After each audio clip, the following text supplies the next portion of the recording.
खास करके बिहार यूपी के छात्र? देखिए ये रेलवे का जो यूनियन है उसके जो हेड है उन्होंने भी कहा है कि 74,000 के अप्रॉक्स वैकेंसी है। 74,000 खाली है सीटें? खाली है सीटें। तो 74,000 ये लोग दिए हैं बोर्ड, वो अप्रूव ही 32,000 किए हैं। जो मंत्रालय से 32,000 का ये मिला है कि 32,000 हम आपको देते हैं कि इतना आप वैकेंसी निकालिए। तो कहीं ना कहीं बच्चे तो बहुत ज्यादा असंतुष्ट हैं। अगर आप ये कह रहे हैं कि हम हर साल वैकेंसी निकालेंगे तो पिछले 5 साल का हिसाब दे दीजिए। 5 सालों का जोड़ कर दे 5 साल का जोड़ के दीजिए, आगे से इतने इतने दीजिएगा, कोई कुछ नहीं कहेगा। 32 से 32,000 दीजिएगा, लेकिन इस बार जो वैकेंसी कम से कम जो 74,000 वैकेंसी आप कह रहे हैं उतना वैकेंसी तो देना चाहिए।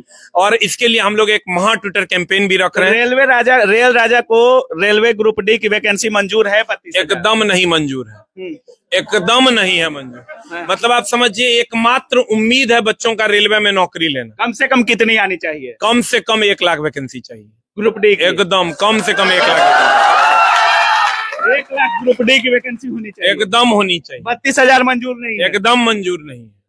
क्या होगा फिर इसके लिए? अगर 32,000 आ जाता है, मान लीजिए नोटिस, बहुत चीज रेलवे वैकेंसी दे देती है तो सुनती नहीं है। 5500-5600 एलपी का वैकेंसी दिया गया था, फिर आयोग कह रहा था कि सीट खाली ही नहीं है और हर साल देंगे। इस बार तो मुमकिन ही नहीं है। चेयरमैन सर आप लोग को बुला कर कह रहे थे कि कुछ भी हो जाएगा सर, मुमकिन नहीं है। फिर उसको बढ़ा करके 18,700 कर दिया गया। अगर ये वैकेंसी भी आ जाती है तो उसके बाद क्या कुछ होगा? देखिए मैक्सिमम संभावना है कि वैकेंसी बढ़ जाएगी, लेकिन हम लोग को भी बल लगाना होगा कम से कम 200 न्यूटन का। मैंने हु हल्ला करवा के बढ़ेगा। अच्छा नहीं मानिएगा तो करेंगे, क्या करेंगे, मजबूरी है। जैसे अश्विनी वैष्णव जी तो IAS ऑफिसर हैं, उनको तो उतना समझ में नहीं आएगा गरीबी क्या होता है। कभी यहाँ आके देखिए कि भात दाल आएगो तरकारी खा के ही उतना खुश है, लगता है अगर स्वर्ग मिल गया है। और इन नीचे में सो के भी खुश है। और तब भी अगर आप इसका हक मार रहे हैं तो ऊपर वाला से डरिए, ठीक ना। नीचे वाला से नहीं डर लगता है आपको, ऊपर वाला से डरिए, वहां जाके हिसाब देना होगा। मतलब किसी हाल में मंजूर नहीं? एकदम मंजूर नहीं है। सर ITI को लेकर भी ग्रुप डी में सवाल है। शायद 80% पोस्ट पे ITI कर दिया गया है। जो ITI छात्र किए हैं वो तो कह रहे हैं कि बहुत अच्छा किया है, लेकिन जो ITI नहीं किए हैं उनकी संख्या बहुत ज्यादा है।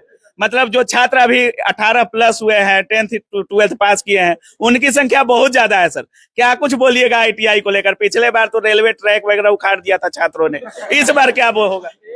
देखिए इस बार मामला, इस पर अगर हम अभी कुछ नहीं कह सकते। एम्प्लॉयमेंट नोटिस आया है, शॉर्ट नोटिस आया है। एक बार उसका कंप्लीट नोटिफिकेशन आ जाए उसके बाद ही इस पर चर्चा करें तो ज्यादा बेहतर है। जब तक नोटिफिकेशन नहीं आ जाता इस पर अभी कोई बात नहीं होगी।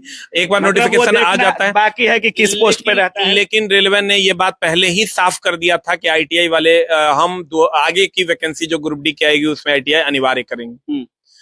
इस 2019 की वैकेंसी में ही ये क्लियर था। लेकिन कुछ पोस्ट नॉन ITI वाले भी होंगे, ऐसा नहीं कि सारा ITI वाला होगा, कुछ पोस्ट नॉन ITI वाला हो सकता है, ऐसा मतलब चांस है। पिछले बार नोटिफिकेशन के बाद ये क्लियर था, क्लियर कर दिया गया था कि हम भैया ITI करवे करेंगे। तो ITI आयोग के मंजूरी के अनुसार चल सकता है। हाँ अभी लेकिन वैकेंसी कम नहीं चल सकता। वैकेंसी कम तो साफ ही नहीं चलेगा, नहीं चलेगा, वो एकदम नहीं चलेगा। कम से कम 1 लाख वैकेंसी आनी चाहिए मिनिमम। लास्ट में जो भी छात्र सर देख रहे हैं इनको क्या कुछ बोलिएगा आप?